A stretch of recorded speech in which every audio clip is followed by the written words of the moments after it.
মতলব উত্তরে বিএনপি নেতাকর্মীদের ঈদ পুনর্মিলনী অনুষ্ঠিত।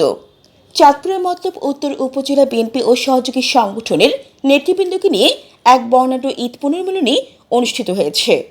শুক্রবার 4 এপ্রিল সকাল থেকে বিকেল পর্যন্ত উপজেলার ফরাজিকান্দি ইউনিয়নে চাঁদপুর জেলা বিএনপি সহ অর্থ বিষয়ক সম্পাদক মোহাম্মদ বশির আহমেদ সরকারের বাড়িতে আয়োজিত ঈদ উল ফিতর পরবর্তী শুভেচ্ছা বিনিময় ও ঈদ পুনর্মিলনী অনুষ্ঠানে উপজেলা বিএনপি ও অঙ্গ সহযোগী সংগঠনের কয়েক হাজার নেতৃবৃন্দ অংশগ্রহণ করেন।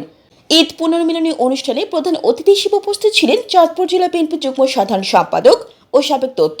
ও সংস্থাপন প্রতিমন্ত্রী বীর মুক্তিযোদ্ধা প্রয়াত নুরুল হুদার জ্যেষ্ঠ পুত্র তানভীর হুদা।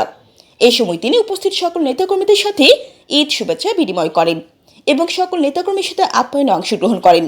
পরে তিনি বিএনপির ভারপ্রাপ্ত চেয়ারম্যান তারেক রহমানের পক্ষ থেকে সবাইকে ঈদের শুভেচ্ছা জানান এবং কুশল বিনিময় করেন।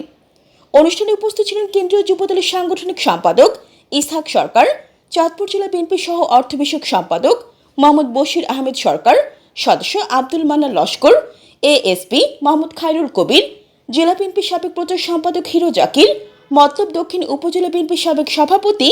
বিল্লাল মৃধা, উপজেলা বিএনপি নেতা ও সাবেক ইউপি চেয়ারম্যান আলাউদ্দিন খান, ফরাজিকান্দি ইউনিয়ন বিএনপি সভাপতি ইয়াসিন মোল্লা, বিএনপি নেতা আহসানুল্লাহ, মোহাম্মদ আব্দুল লতিফ প্রধান, জেলা বিএনপির সাবেক সদস্য আলাউদ্দিন খান, উপজেলা বিএনপি চেঙ্গারচর পৌর বিএনপি সিনিয়র যুগ্ম সাধারণ সম্পাদক বিল্লাল ফরাজি,